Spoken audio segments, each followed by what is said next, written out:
Throughout the British Isles, air raid shelters are a common sight. But in the town of Sheraton, there stands one, older than the rest, which was never used.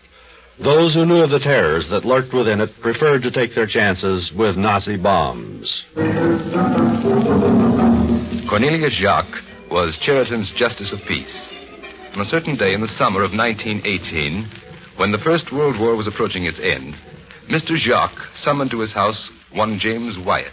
My dear fellow, I want you to dig me an air raid shelter. Last month there were 13 planes over London.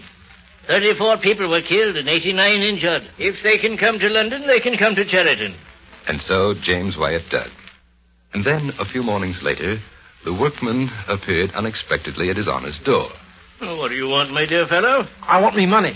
The money what's coming to me for 2 days' work. But you're not finished yet. I'll pay you when you're through. You're mistaken, Your Honor. I am through. There wasn't a soul in that dugout but myself. But somebody threw sand in me eye.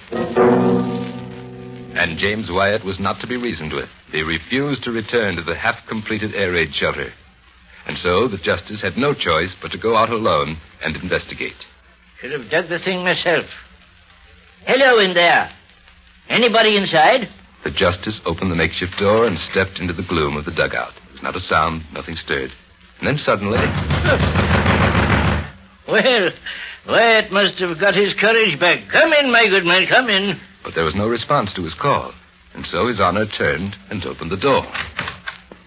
That's strange. Not a soul in view. Some prankster, I'll wager. Come in, lad, wherever you are. Come in. And this time, the justice did not call in vain. He received an answer. Good heavens, what was that? Where are you? Who's hiding in here? I demand that you out! And the justice had good reason to cry out in pain, for just at that moment, a large stone came hurtling through the air from the opposite wall and struck him squarely in his rather impressive midsection. Coward! Ruffian! Whoever you are, I dare you to show your face. Ouch! Ouch!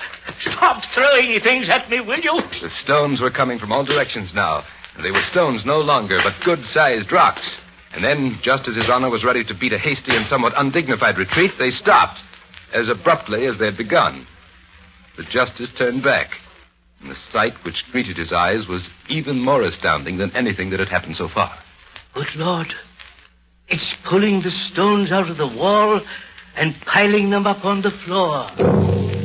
When Justice Jacques returned to the house, he paid James Wyatt quietly and let him go. And for some reason, he neither looked for a worker to replace Wyatt, nor did he carry out his vow to complete the dugout himself. He did, however, invite several of his neighbors to inspect it, and their experiences were not unlike his own.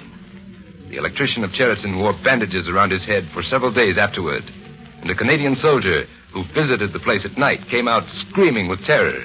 In all, there's been recorded the testimony of 7 reliable witnesses, and all have sworn to the presence in the justice's air raid shelter of a mysterious and supernormal force. A force incredible but true.